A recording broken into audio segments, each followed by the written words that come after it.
Assalamualaikum warahmatullahi wabarakatuh. Perkenalkan, nama saya Sri Wahyuni M. Di sini saya akan menjelaskan mengenai pengertian biografi hakikat manusia, tujuan, tahap-tahap, dan teknik-teknik konseling dari terapi SBC. Dan di sini juga saya akan mempraktekkan mengenai konseling percakapan verbatim. Selamat menyaksikan dan terima kasih. Penjelasan yang pertama mengenai pengertian SFBC.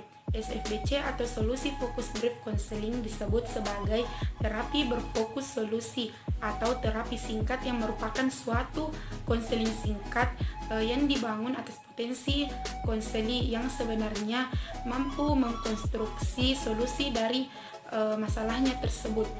Selanjutnya yaitu biografi SFBC. SFBC tidak memiliki penemu tunggal sebagaimana teori-teori konseling tradisional. Banyak ahli yang saling memberikan kontribusi pada teori konseling ini. Namun demikian, terdapat beberapa ahli yang dianggap memberikan kontribusi paling besar pada SFBC sehingga terbentuk menjadi teori yang komprehensif seperti saat ini. Steve Deser dan In-Sung Kim Bird mengembangkan terapi yang dikenal dengan Solution Focus Brief Therapy. Mereka orang pertama yang menggunakan teknik Miracle Cushion. Mereka dan rekan-rekannya juga menggunakan pohon keputusan atau decision tree untuk menentukan intervensi apa yang akan digunakan untuk seorang konseli. Selanjutnya yaitu hakikat manusia. Menurut pendekatan SFBC, manusia adalah makhluk yang sehat dan kompeten. SFBC merupakan pendekatan konseling yang non-patologis yang menekankan pentingnya pada kompetensi manusia dari kekurangan dan kekuatan daripada kelemahannya. Mereka memiliki kemampuan untuk membangun solusi yang dapat meningkatkan kehidupan. Manusia memiliki kemampuan menyelesaikan tantangan dalam hidupnya.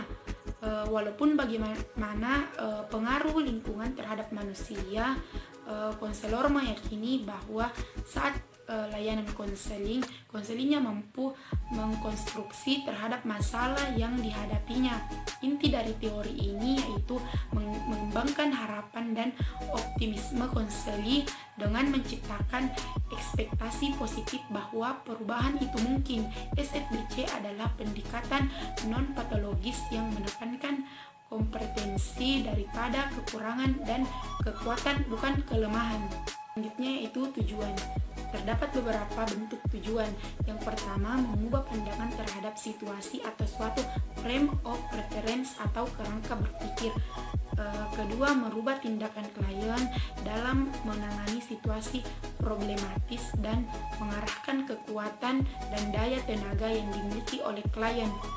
Tujuan umum dari SFBC meliputi membantu klien untuk mengadopsi pergeseran sikap dan bahasa klien dari berbicara mengenai permasalahan menjadi berbicara tentang berbagai solusi.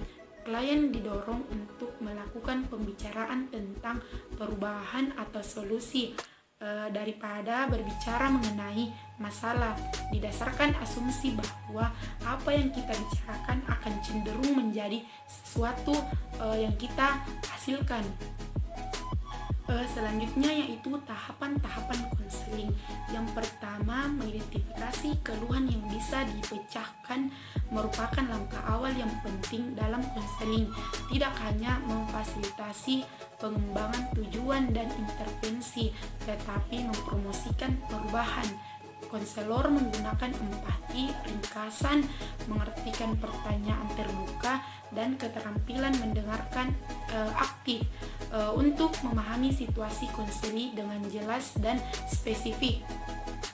Konselor mungkin bertanya, bagaimana Anda mengalami kecemasan dan apa yang akan membantu saya untuk memahami situasi ini, dan bagaimana hal ini menciptakan masalah bagi Anda. Yang kedua yaitu menetapkan tujuan melanjutkan proses konseling.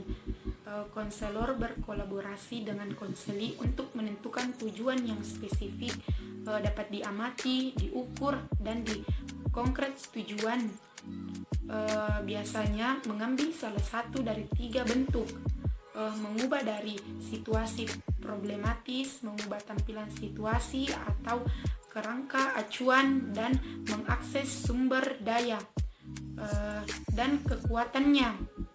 Salah satu cara yang paling berguna untuk solusi yang berfokus pada klinis untuk menetapkan tujuan terapi adalah dengan menggunakan pertanyaan keajaiban atau miracle question. Yang ketiga yaitu ketika merancang intervensi, konselor menggambarkan pada pemahaman mereka tentang konseli dan penggunaan kreativitas strategi terapi untuk mendorong perubahan, tidak peduli seberapa kecil. Pertanyaan khas selama tahap ini termasuk perubahan apa yang telah terjadi dan apa yang berhasil di masa lalu ketika Anda berusaha dengan situasi yang sama. Yang keempat yaitu strategis, kemudian mempromosikan perubahan. Biasanya ini ditulis sehingga konseli dapat memahami dan menyetujuinya. Tugas direncanakan untuk memaksimalkan kerjasama konseli dan sukses. Yang kelima yaitu perilaku baru yang positif dan perubahan diidentifikasikan serta ditekankan ketika konseli kembali setelah diberi tugas. Pertanyaan fokus pada perubahan, kemajuan, dan kemungkinan yang mungkin, termasuk bagaimana Anda membuat hal itu terjadi. Yang keenam yaitu stabilitasi adalah penting dalam membantu orang mengkonsolidasikan keuntungan dan serta berharap beralih perspektif ke arah yang lebih efektif dan penuh harapan. Selama tahap ini, konselor mungkin benar-benar menahan kemajuan dan kemunduran konseli. Ini memberikan waktu untuk menyesuaikan diri dengan perubahan mereka. Yang terakhir yaitu pengakhiran konseling terjadi sering diprakarsai oleh konseli yang kini telah mencapai tujuan mereka. Karena SFBC berfokus pada penyajian keluhan, bukan resolusi masalah masa kecil atau perubahan kepribadian yang signifikan. SFBC tidak hanya berusaha untuk membantu orang menyelesaikan masalah segera melalui proses pengembangan rasa percaya diri dan menemukan kekuatan dan sumber daya. Orang yang diterapi melalui SFBC dapat menjadi lebih mandiri dan mampu mengatasi kesulitan di masa depan mereka sendiri. Selanjutnya yaitu teknik-teknik konseling SFBC. Yang pertama, finding question, yaitu pertanyaan tentang saat-saat di mana konseli bebas dari masalah. SFBC disarankan pada gagasan di mana saat-saat dalam hidup konseli ketika masalah yang mereka identifikasi tidak bermasalah. Waktu tersebut disebut pengecualian dan disebut noise of difference. Konselor SFBC mengajukan as expansion question untuk menempatkan konseli pada waktu-waktu ketika tidak ada masalah atau ketika masalah yang ada tidak kuat.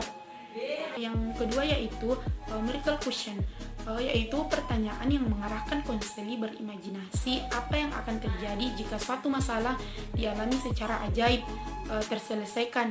Konselor menanyakan, jika suatu keajaiban terjadi dan masalah Anda terpecahkan dalam waktu semalam, konseli kemudian terdorong untuk menegaskan apa yang mereka inginkan agar masalah lebih percaya diri dan aman.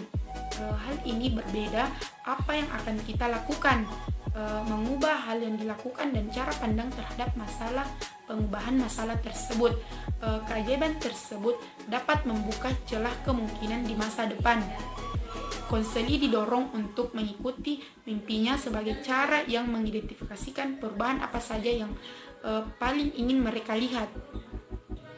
Yang ketiga yaitu scaling question, yaitu pertanyaan yang meminta konseli menilai kondisi dirinya, masalah, pencapaian tujuan, berdasarkan skala 1 sampai 10.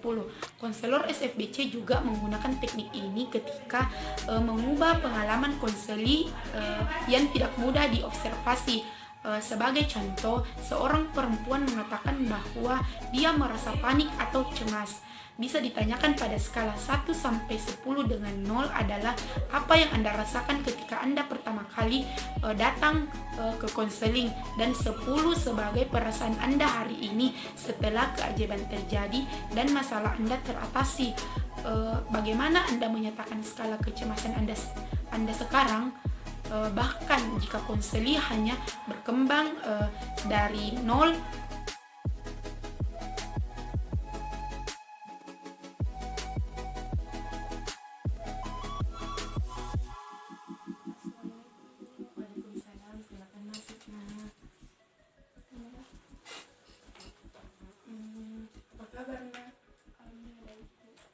ini kan masih jam pelajaran, apakah kamu tidak masuk belajar?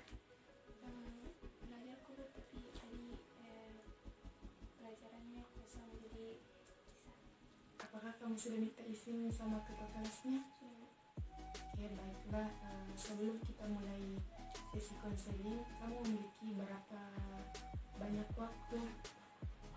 30 menit. Oke, baiklah. Apa yang ingin kamu ceritakan, Nak? Sebenarnya saya merasa sedih dan kecewa. Kamu sedih karena apa ya?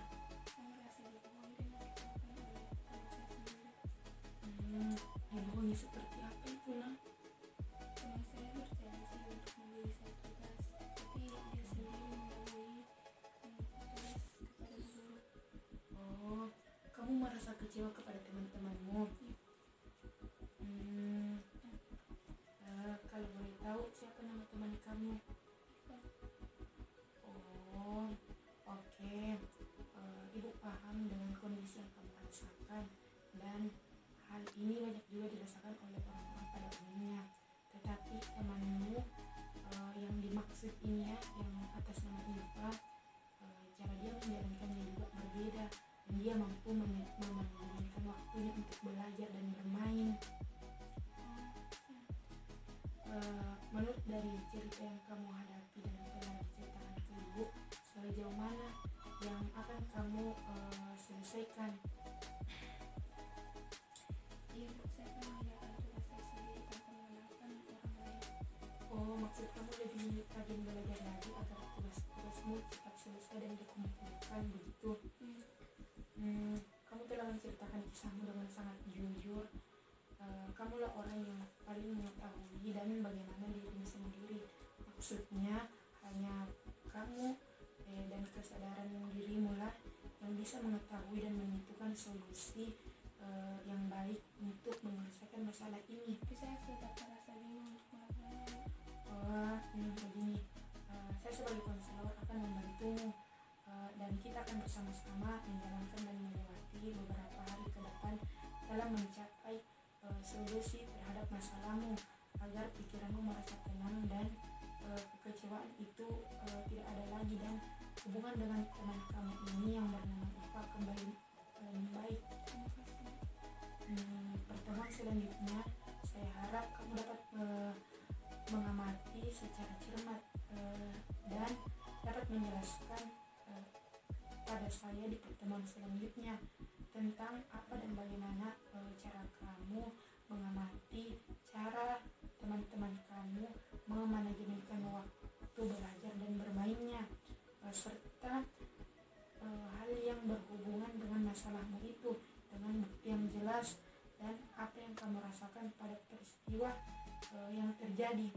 Saya akan melakukannya. Jika kamu memahami masalahmu, mungkin kamu akan paham dan menentukan beberapa alternatif solusi terhadap masalahmu itu. Ya, Bu, semoga saya bisa mengatasinya. Ibu percaya kamu bisa mengatasi masalah tersebut. Iya, Bu, terima kasih. Iya, sama-sama, Nak. Jadi kapan kita bisa bertemu lagi? Insya Allah minggu depan, Bu. Oke, baiklah.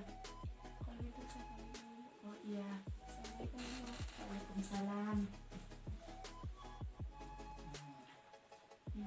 Bagaimana perbedaan selama sepekan ini? Apa yang kamu rasakan dan apa saja perbedaannya?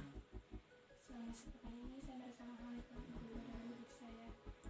Yang pertama itu mengerjakan tugas yang tidak baik mengambilnya, ketika ada tugas sesuai dengan tugas tersebut, aku mengandalkan orang lain. Dan tugas saya pun semuanya lengkap. Yang kedua yaitu belajar saya semakin banyak dan tidak ada masalah lagi. Ketika terasa kecewa kepada teman saya, sudah tidak lagi masalah. Saya sering mengerjakan tugas bersama dan hubungan saya pun kembali membaik malahan. Hasilnya sangat baik, nak. Ibu sangat menghargai hasil tersebut. Ini tandanya kamu memang benar-benar orang yang bisa diandalkan. Iya, tapi saya masih kurang yakin apakah saya bisa melakukan hal tersebut walaupun sudah ada hasilnya, tapi saya masih takut. Apa yang kamu cemaskan tidak selalu membuahkan sesuatu yang dapat diramalkan atau bernilai negatif, dan ini akan berefek pada dirimu sendiri, dan ibu yakin kamu pasti bisa. Mengapa demikian, Bu? Karena perilakumu akan mendapatkan hasil yang sesuai. Jika kamu bermalas-malasan, maka hasilnya pun akan buruk. Saya sudah paham. Baik, Bu, saya sudah paham. Menurutmu hal apa yang akan berbeda jika masalahmu dapat dipecahkan dengan kamu sendiri?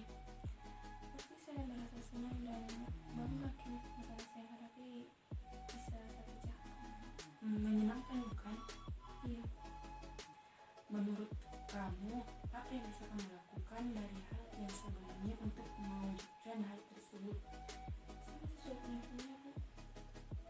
Menurut kamu, kapan bisa mulai rajin mengerjakan tugas dan mengandalkan dirimu sendiri? Mungkin pada saat saya mengerjakan tugas secara bersama-sama, maka semangat kerja tugas pun semakin banyak. Dan saya akan mengajak teman-teman saya untuk mengerjakan tugas secara bersamaan. Ide yang kamu katakan sangat bagus. Ibu yakin kamu pasti bisa melakukan hal tersebut. Mungkin saya akan mengajak teman-teman saya bekerja kelompok dan tugas kami pun berserakan, dan saya pasti teman-teman saya mau. Baik.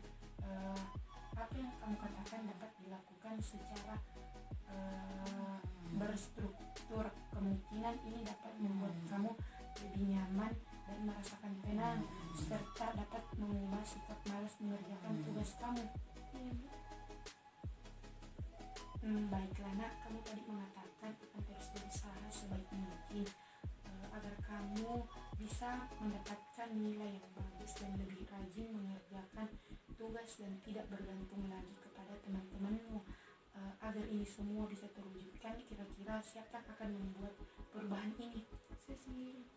Dengan kata lain, kamu akan merasakan perubahan ke depannya dan dapat mengubah cara pandangmu agar tujuanmu tercapai. Maka dengan itu berusahalah semampu serta fokus dengan tujuan yang akan kamu raih agar masalah yang kamu hadapi dapat terselesaikan.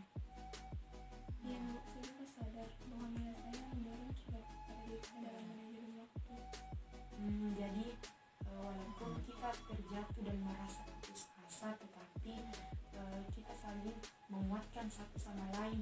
Yakinlah masalah yang kita hadapi dapat kita jalankan dengan semampunya, agar Tuhan tidak akan menguji makhluknya lebih dari batas kemampuannya. Saya akan berusaha semampu saya. Menurutmu apa yang akan kamu katakan pada dirimu sendiri agar tidak merasakan hal ini lagi? Saya mengatakan bahwa saya bisa dan saya mampu membawa perubahan terhadap diri saya sendiri. Yang ibu dengar tadi adalah hal yang sangat luar biasa, dan kamu harus percaya terhadap dirimu sendiri. Terima kasih banyak.